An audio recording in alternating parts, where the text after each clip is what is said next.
this talk it's geared, this talk is just geared around feeling shame for wanting more. Feeling shame for wanting more and allowing that shame to keep you small, allowing it to bring you in a space where you're settling. And I'm not just talking like in one area of life, I'm talking about in multiple areas of life, right? We all have different areas of our life that we have settled in. Like we know we're capable for more, of more, but we've pushed that part of ourselves because it's too painful to think about in a way. So this is about shame for wanting more. And this is the way we feel about it sometimes. Sometimes we have this shame, right? This shame for wanting more for ourselves, wanting more from our partners, wanting more in the way of career, in the way of money, in the way of what we want to look like. And we feel the shame because we feel like it will cancel out what we're grateful for. Because if you've been practicing gratitude for a while, if you're a person who's, self-aware, then you may fall into this trap where you are so conscious of just being thankful and being grateful, and you notice that other people have it worse than you, right? So you're like, I have a house, at least I have a house. I have a car, and at least I have a husband or have a wife, or, whatever the story is, at least I have a job, right? So in that, there's that innuendo that you have settled. You have settled, you have settled, you had settled. So there's a part of you that you have kind of cut off, right? Because when we're children, when we're little children, we dream, right? Think about your kids if you have kids. Like your kid, as a kid, like you just dream. All things are possible. You can be an astronaut. You can be anything and all things and change your mind as quick as you want. All the things that you want in your life, right? And you would never tell a small child, that they couldn't have whatever aspirations that they could think of, right? But as adults, we put ourselves in this situation where there's this ceiling, right? There's this invisible ceiling where we almost we do it in such a subconscious way that you may not even be aware of it when you're doing it, but you will only allow yourself to be so happy, right? You only allow yourself to, it's almost like you shame yourself back down, right? It's like if you dream of having a career, so let's say it's career or some kind of job, then you follow that up with all the reasons why maybe you don't want that, right? So it's like this self-sabotaging, almost shaming situation where you have this dream, this aspiration. Maybe you have this idea of this dream partner, or maybe you're currently in a marriage and you have this idea of the marriage that you want, right? The marriage that you want to have. But then immediately you go to all the limitations that you currently see, right? You're like, well, but, and then you have this list of things for all the reasons why you can't have that career, or why you can't have that marriage. You see all the conditions, right? All the conditions on why you don't have the things. And then sometimes those conditions just are it's sad. It's like you recognize, maybe you feel stuck and you recognize that you have all these conditions and these limitations for why you can't have whatever it is that you think that you want, right? And then you recognize that, okay, I shouldn't be looking at these conditions like that. I shouldn't be looking at these limitations. You're like, let me practice gratitude. I'm so grateful. I'm so grateful that, so let's say if it's like a marriage, I'm so grateful just to have a partner, and at least they do this, and that, right? So we nullify the what we want by listing what they are currently doing. Or say you're really uncomfortable with your work and career and where you're going, and so you see all the limitations why you can't get to where you want to be. So then you're like, oh, let me just feel grateful that I have a job. Let me just Let me just be in the gratitude for just having a job. Yes, I hate going every day. It makes me sick. I hate my coworkers, but you know what? I need to practice gratitude. I need to practice gratitude so I can be okay in this. So this is fine. Gratitude is a beautiful, wonderful thing. Like gratitude is awesome, you guys. So I'm not trying to steer you away from the gratitude. What I'm wanting you to see here is that all of that puts you in this container where you're hitting this ceiling. You're not allowing yourself to rise up to the most abundant, authentic expression of yourself because A, you're seeing all the limitations and all the conditions and all the reasons why you can't have the thing that you want. And that's an illusion of the mind ego, all these limitations, all of these things. But then you're self-aware enough that you recognize that, hey, I'm just making excuses. Those are actually limitations. Those are actually conditions. And I know that those aren't necessarily true. So I should be just feeling thankful. Like, so let me get into the gratitude. Let me just feel thankful. But the thankfulness has this tone in it of settling. So there's a difference. There's a difference in feeling so grateful and so abundant for everything that you have in your life, and you're eager for more, you're eager for expansion, and you're eager for more. So that has a different vibration to it than saying, I should just be thankful for what I have. Like, at least I have a job. At least I have a husband. At least well, like you're minimizing it. It's not expansive. It's a gratefulness, a gratitude of almost shame. It has this shaming undertone that I should just be grateful. Shame on me for wanting more. So hopefully this is clicking. I want you to be putting that together, that having gratitude and being grateful is a beautiful thing. Surrendering to where you are right now in whatever relationship you're in right now, whatever partnership, whatever career, whatever job, whatever financial situation, whatever your body looks like, whatever your body image is or weight, surrendering and acknowledging where you are right now is okay. But that's different and has a little bit different vibration, like feeling grateful and feeling abundant for what you have, what you currently have, and being eager for more is vibrationally different than shaming yourself saying, I should be happy that I have a job. I should be happy that I have a body. I should be happy that I have a friend. This friend over here is really shitty, but I should just be happy that I have a friend and someone to text and talk back to. So there's a part of you.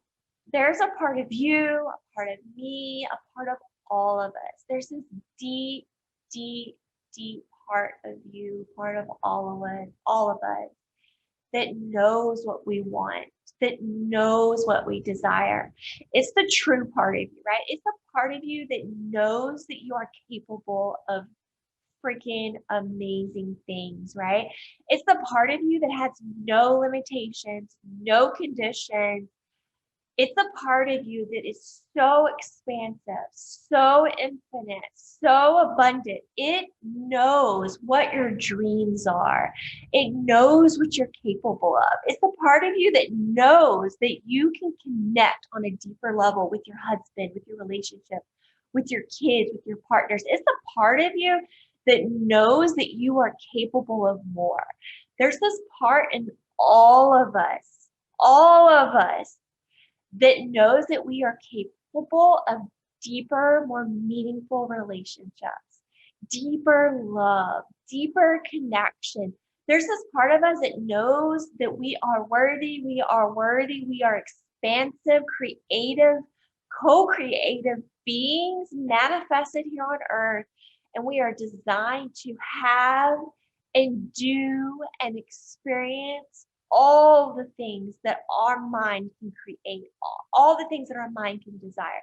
There's a part of you, part of me, part of all of us.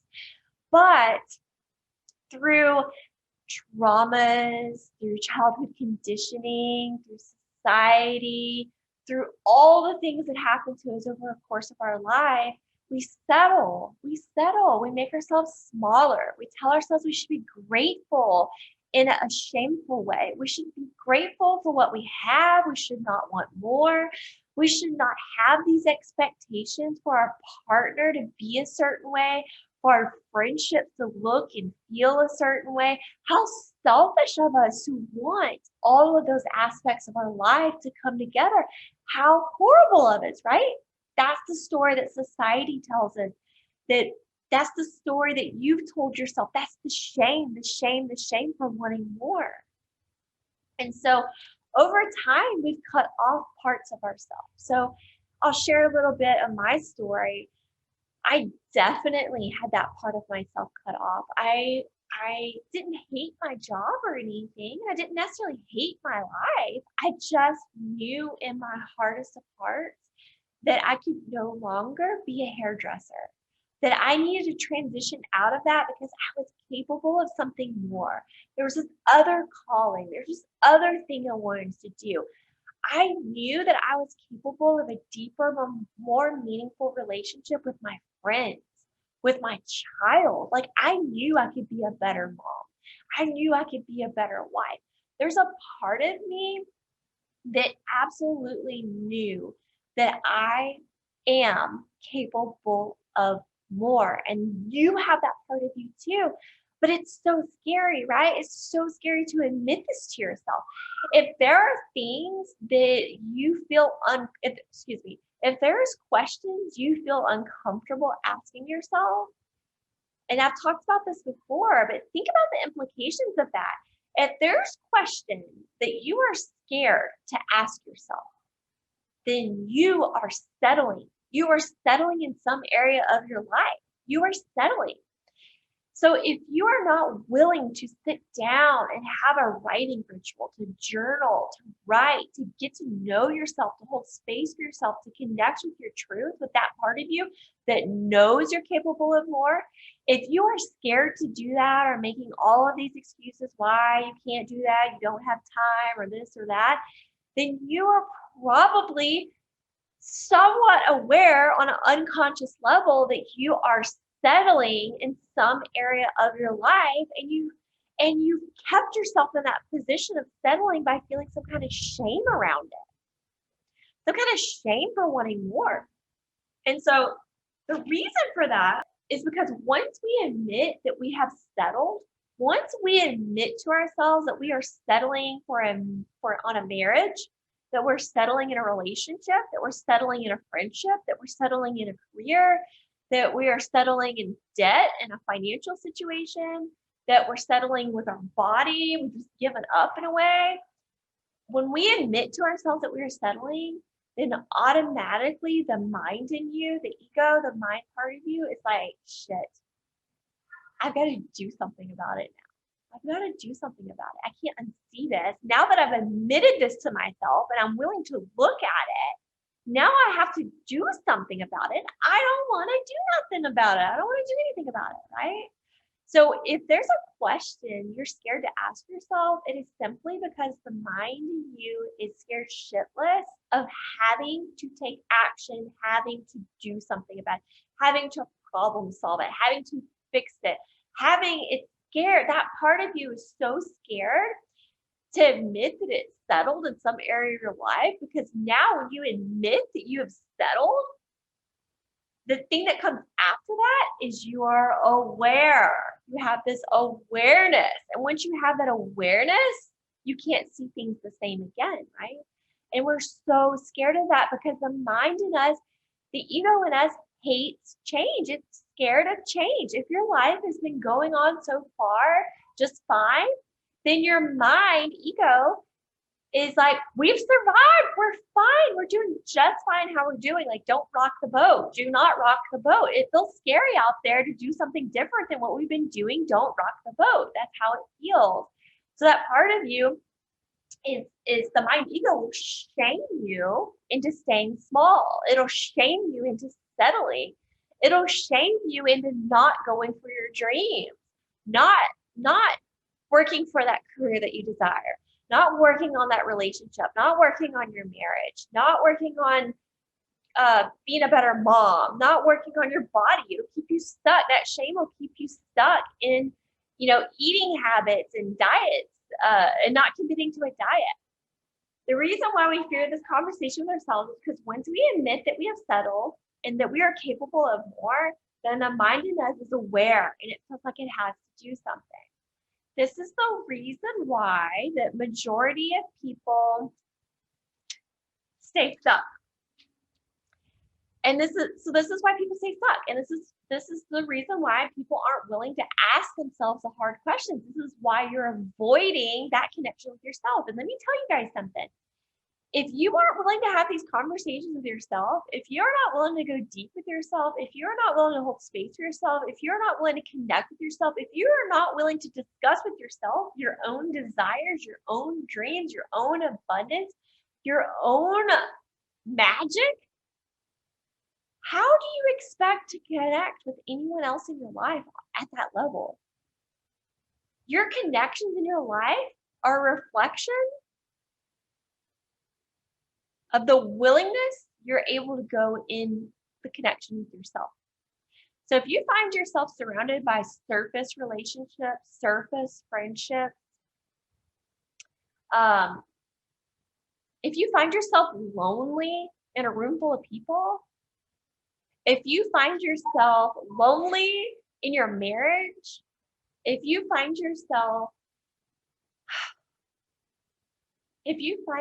disconnected in the majority of your relationships, and this may hurt you guys, this may hurt to feel this truth, to hear this truth, but it's because you don't have the willingness to go there with yourself. You have to be able to go there with yourself first before you can cultivate that with anyone else outside of yourself. And that is true.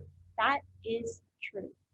If you aren't willing to journal, to write, to move forward with going deeper, because it feels safer, it feels comfortable to not do that, right? And that's okay. That's okay if that's where you are. I don't want to shame you. I just want to bring awareness to this, okay? I don't need to add to your shame cycle. I just want to bring awareness. And it's no mistake if you're watching these videos, if you're coming across this content, then there's a part of you that wants to wake up. There's a part of you that this is resonating with, and you're like, yeah, I need to do this. I need to explore this because there's dissatisfaction in my life. There's dissatisfaction. I'm totally settling. Yeah, like, now what? Okay, I'm settling. Now what? It's no accident that you are watching this video, that you are listening, that you come across this page, okay? So I don't want to shame you. I don't want to add to the shame cycle. Wherever you are right now, whatever level of awareness and consciousness you're in right now is okay. It's okay. This is a journey. I wasn't always where I am right now, right? I had to develop that awareness, right? I had to grow. That's why it's a journey. That's why we call it a journey. Okay. But each of you knows the truth. Deep, deep within you, there's a knowing, a deep knowing, a loving, expansive, abundant presence in me, in you, in all of you.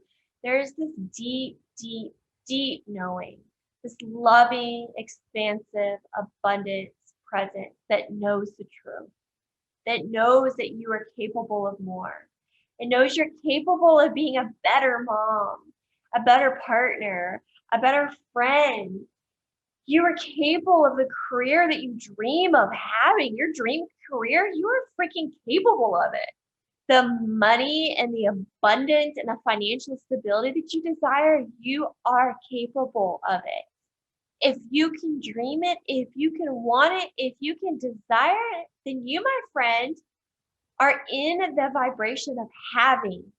If you will allow yourself to go there, allow yourself to connect with this deep knowing, this deep part of you that's expansive and abundant, that in and of itself will wake you up, wake you out of this state where you have settled, where you have felt shame for wanting more, where you have been seeing all the limitations and the conditions on why you can't have the things that you desire. My work here, the work that I love, this work that I'm obsessed with, is alignment. I teach alignment. So alignment is the vehicle that gets you to where you want to go, that gets you to that dream life, that gets you past the conditions and the limitations, that wakes you up to your own knowing, your own power. So what I get geeked out about is teaching alignment. I freaking love teaching the concept of alignment. And I am going to be teaching a master's class in alignment. If this is resonating, then you're recognizing parts of yourself in these talks, right? You're recognizing parts of yourself that are wanting to wake up. Okay, so I'm going to be teaching the workshop over. It's completely free.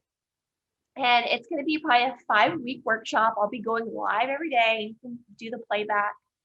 And there's going to be homework. It's going to be homework. There's going to be Q&A, coaching calls. Like, it's going to be intense. But this is going to be freaking life changing. So if you are ready to quit living on the surface, if you are recognizing within yourself that you are settling in some areas of your life, you don't have to settle in any area. Let me tell you guys something.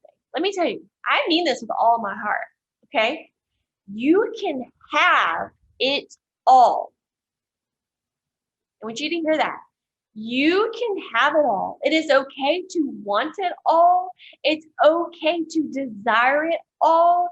It is okay to be grateful and have gratitude for what you already have and to be eager for more.